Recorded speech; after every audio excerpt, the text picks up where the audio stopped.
السنغال اليوم كيف قلت عطات المغرب هديه على طبق من ذهب ما كناش كنحلموا بها.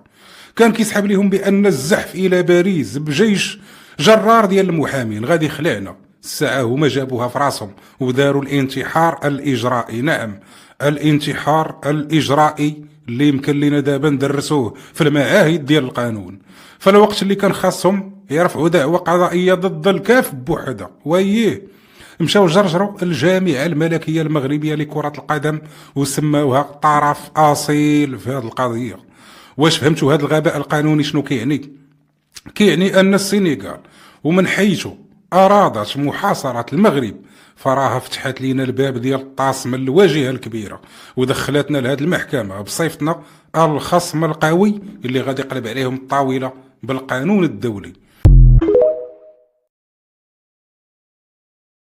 السلام عليكم ورحمة الله وبركاته. الفريق القانوني لمنتخب السنغال خرج بقده وقديده عشرات المحامين من جنسيات متعددة للدفاع عن منتخب بلادهم، وهذا حق مشروع وقانوني لأي طرف من الأطراف.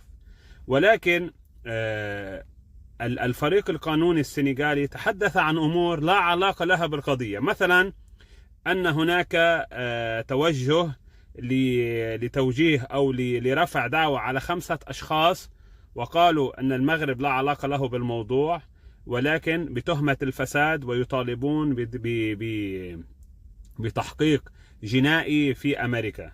ما علاقة هذا الموضوع بقرار الطاس الذي سيتخذ من المفترض بعد عدة أشهر؟ أمر آخر، يظنون أنهم فجروا مفاجأة كبيرة وقنبلة كبيرة عندما قالوا إن لجنة الاستئناف في الكاف وافقت على طلبين من 4 طلبات أو من 4 طلبات قدمتها الجامعة المغربية.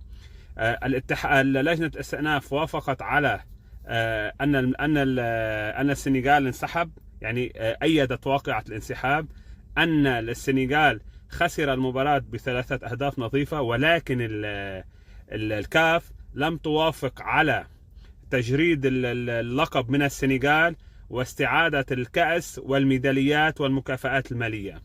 غريب هذا الموضوع يا أخي، حتى ولم أكن قانوني أنا، ولكن المنطق يقول الآن عندما يخسر الفريق 3-0 ويؤكد الكاف أنه انسحب، من سيفوز باللقب؟ يعني موضوع تجريد اللقب مفترض هذا الموضوع نتيجة وليس السبب. السبب هو الانسحاب وخسارة الفريق بثلاثية نظيفة. بطبيعة الحال عندما يخسر الفريق سيجرد من لقبه.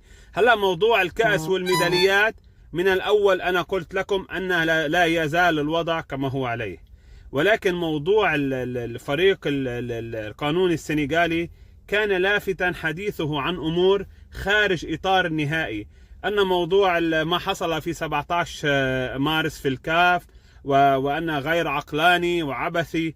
يعني هو الفريق لم يقدم لنا أدلة قانونية بحتة تدافع عن ما جرى في النهائي، إلا أنه متمسك بأن الحكم هو الذي كان عليه أن يتخذ القرار في المباراة ولم يفعل.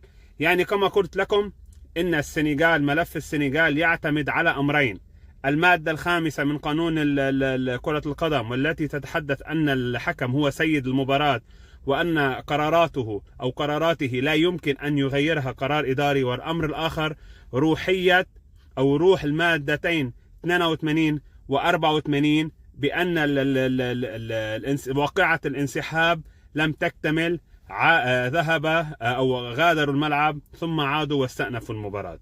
هذا هو ملف السنغال، ومن الواضح أن السنغال ليس لديها الكثير في جعبتها قانونيا، وسيظهر هذا الموضوع قريبا.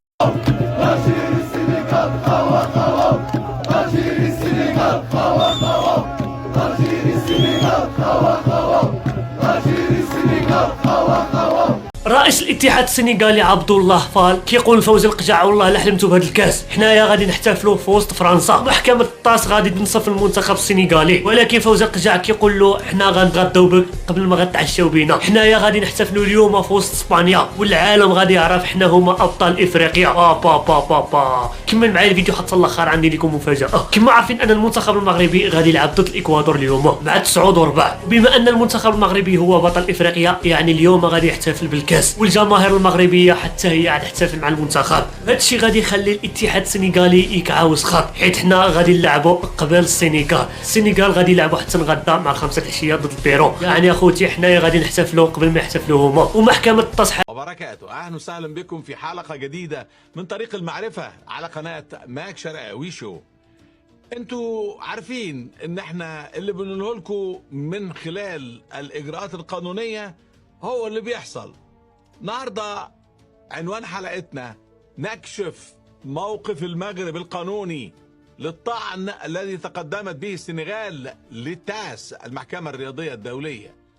في كلام كتير قوي ولغط كتير جدا لقيته موجود من امبارح لغايه النهارده على وسائل الاتصال الاجتماعي، وايضا بعض المحطات التلفزيونيه قالوا كلام ليس سليم او حقيقي او قانوني.